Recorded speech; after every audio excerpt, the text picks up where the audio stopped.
ஹாய்ங்க, இந்த ஊரில் டென்டிஸ்ட்டை பார்க்க போனால் ஏதோ ஒன்று மார்க்கெட்டிங் பண்ணி நம்மக்கிட்ட ஒரு ப்ராடக்ட்டை விற்றுடுவாங்க. அப்படி விற்ற ப்ராடக்ட் தான் இந்த எலக்ட்ரிக் ப்ரஷ்ஷு.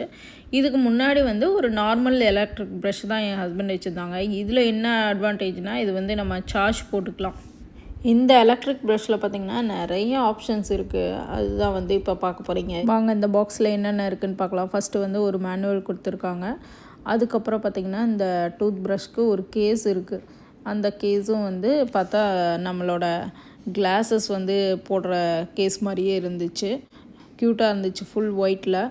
இந்த எலக்ட்ரிக் ப்ரஷ்ஷோட சார்ஜரும் இந்த கேஸில், இந்த பாக்ஸில் இருக்குங்க. அதுக்கப்புறம் இதுக்கு ஒரு 2 ஹெட்டு கொடுத்துருக்காங்க அந்த ப்ரஷ்க்கு, டூத் ப்ரஷ்க்கு.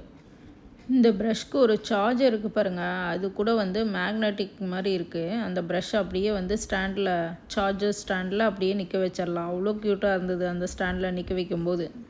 அதுக்கப்புறம் ப்ரஷ் நிற்க வச்சா ப்ரஷ்க்கு எங்கள் தலையை காணான்ட்டு அந்த ஹெட்டையும் எடுத்து அதையும் ஃபிக்ஸ் பண்ணி நிற்க வச்சோன்னே தான் ஒரு ப்ராப்பர் ஃபுல் ப்ரஷ் வந்துச்சு. நியூவாக ஒரு ஃபோன் வாங்கினா அதுக்கு எவ்வளோ செட்டிங்ஸ் செட் பண்ண வேண்டியதாக இருக்கும். அந்த மாதிரி இந்த ப்ரஷ்ஷை செட் பண்ணுறதுக்கு அவ்வளோ டைம் எடுத்ததுங்க. அதுக்கப்புறம் ஆன் பண்ணோன்னே பார்த்தா எவ்வளோ ஆப்ஷன்ஸ் அதில் காட்டுது பாருங்கள். ஃபஸ்ட் ஆப்ஷனே பார்த்திங்கன்னா டெய்லி க்ளீன், அதுக்கப்புறம் come care, sensitive, tongue clean பண்ணுறதுக்கு, ஒயிட்டன் பண்ணுறதுக்கு, இதுக்கெல்லாம் ஆப்ஷன் இருக்காங்கிற மாதிரி இருந்தது. இந்த ஆப்ஷன் எல்லாம் நார்மலாக ரெகுலராக யூஸ் பண்ணுற எலக்ட்ரிக் ப்ரஷ்ஷில் இல்லை.